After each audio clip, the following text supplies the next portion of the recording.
I'm getting burnt out, guys. I've been doing this gig for a while now, and I'm getting less views, less likes, less comments.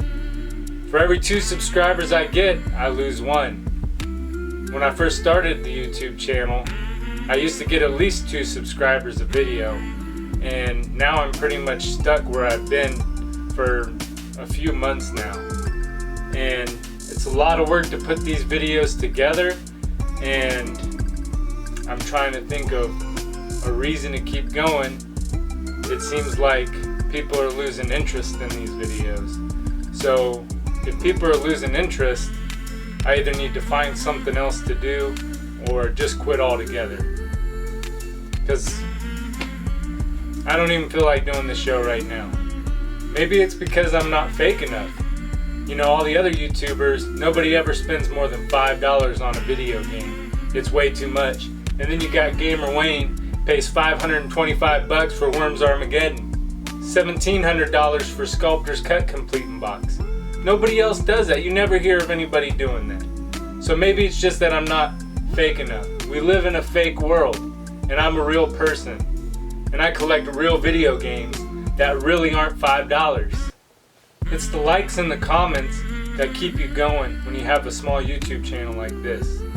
And without those likes and comments, it's just the only thing that's keeping me going is wanting to finish what I started. So today we have 6 games complete in box that we'll be adding to the collection, and a bunch of boxes and manuals. And I guarantee you they were all more than $5. Let's check them out.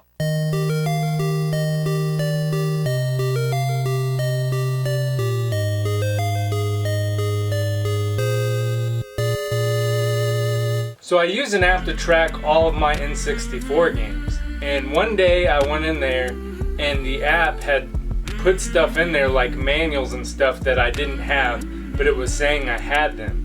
And I thought I deleted them all, but I guess I didn't, because it said I had the manual for this game and I didn't have it. So I went ahead and bought the box in the game without the manual on purpose, only to realize I never had the manual. So now I'm going to have to track down the manual anyway. And that game is Power Rangers Lightspeed Rescue. Power Rangers Lightspeed Rescue was developed by Mass Media Incorporated and published by THQ. It released for the N64 in 2000. There are 3 different things you do in Power Rangers. Go on foot missions rescuing civilians, drive down a street rescuing civilians, and head-to-head battles using Megazord. Rinse and repeat. It's the same thing throughout the entire game.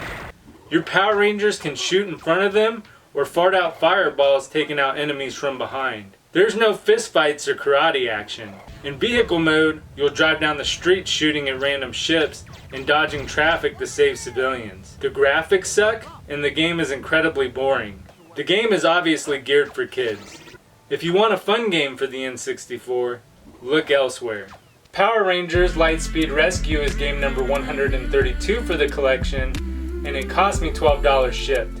And at $12 shipped, that brings our total up to $7,751 for the complete in box N64 collection. Next up, we have a game that's incredibly hard to find, and I went ahead and bought it without the manual because I couldn't find one with a manual at the time. And it never gave me a problem the first time around collecting for N64. But it did this time, and that game is In the Zone 2000. In the Zone 2000 was developed and published by Konami, releasing for the N64 in 2000. In the Zone 2K is a basketball game. It features real team names, but that's about it. For a basketball game releasing in 2000, it sucked. The graphics suck, gameplay sucks, and this game is hard to find anyway, especially complete in box. It's best to let this one go. There are good basketball games on the N64 that we already covered.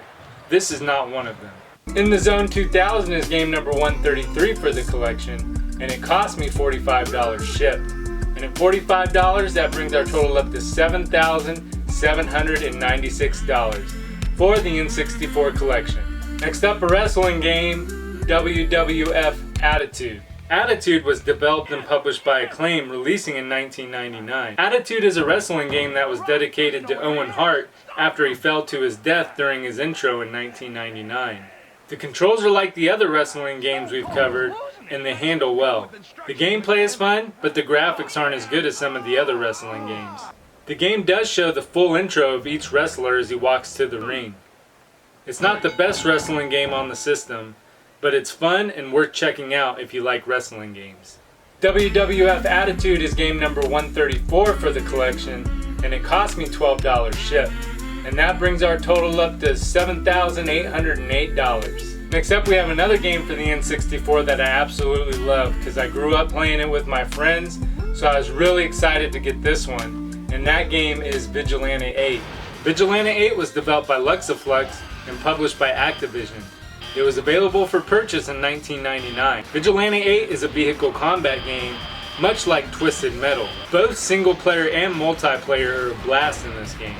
In single player, you can play the arcade mode, which allows you to select how many enemies you want and the type. In story mode, you go on missions where you must take out objects like gas stations or ski lifts and defeat all the other opponents.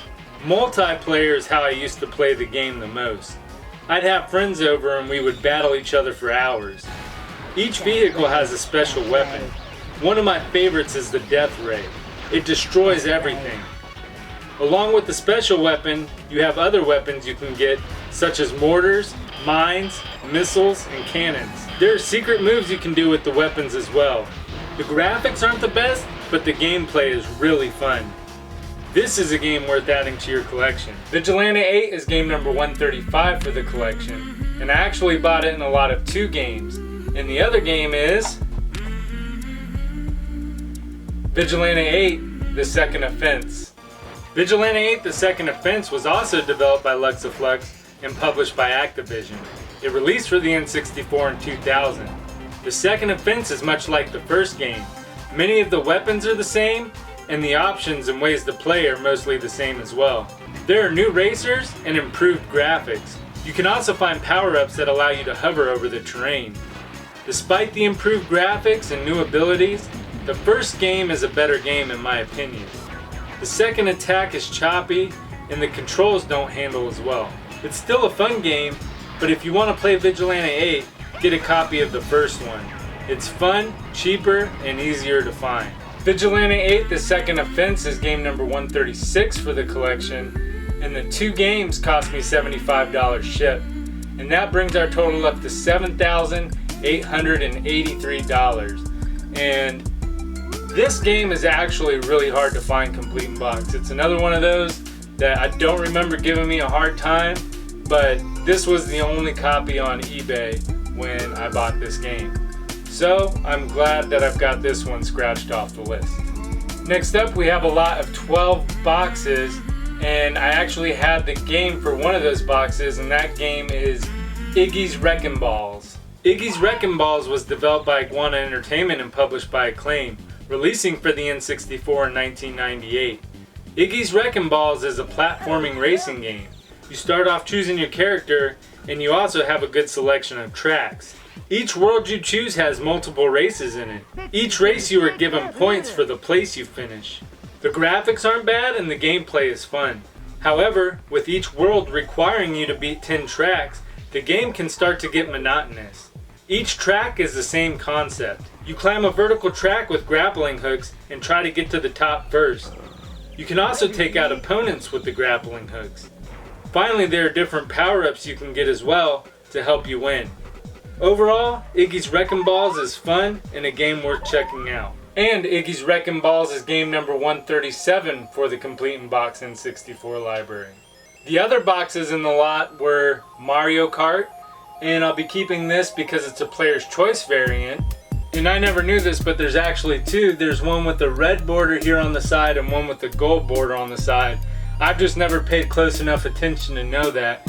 So I'll be keeping everyone that's different in any way. WCW Mayhem, Top Gear Overdrive, GoldenEye 007, and this is a player's choice as well that I'll be keeping. Lego Racers, Battle Tanks, Star Wars Shadow of the Empire, Blast Corps, Madden 99, Glover, Forsaken, and WrestleMania 2000.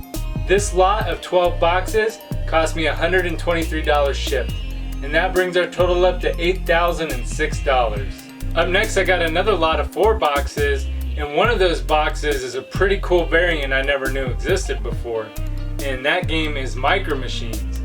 Usually when you see a Micro Machines box, you'll see up here in the corner it has a window because it used to come with a car. Well, this particular variant has an actual photo picture of a car and just says there's a free vehicle inside. I have never seen a box like this without a window for the car to be shown in. And I went ahead and bought it immediately because I'd never seen it before. Come to find out, it seems to be one of the more uncommon variants. And I was really excited to pick it up because this box is absolutely mint. And with as uncommon as this box seems, I think I got the whole lot of games for a pretty good deal. The next box up in the lot is Mortal Kombat 4, and this ended up being a box upgrade. Next up was another duplicate, and that game is CIB 64. And the last game in the box lot was a duplicate, and that game was Cruisin' World. And this lot of 4 boxes cost me $49 shipped, bringing our total up to $8,055. So I ended up buying that lot just to get that one box that I had never seen before. Next up, another box lot of 11 games, and unfortunately these looked a lot better in the pictures than when I actually got them. So a lot of these boxes are going to be upgraded in the future. And first up we have Gauntlet Legends, Space Station Silicon Valley, Tonic Trouble, Chameleon Twist, Dr. Mario 64, Kirby 64, Mischief Makers, Triple Play 2000, Rugrats Scavenger Hunt, Army Men Sarge's Heroes 2, and Mario Golf. This lot of 11 boxes cost me $86 shipped, and that brings our total up to $8,141. And we got another lot of 10 boxes, and they are Batman Beyond, FIFA 98, FIFA 64, All-Star Baseball 99, In the Zone 98, Wayne Gretzky's 3D Hockey 98, Mike Piazza Strike Zone, Perfect Dark, NFL Quarterback Club 99, and Super Mario 64. This lot of 8 boxes cost me $58 shipped, bringing our total up to $8,199. And the last box we're adding to the collection tonight cost me $10 shipped, and that game is Roadsters, and that brings our total up to $8,209 for the N64 Complete in Box library. Let's get these games on the shelf.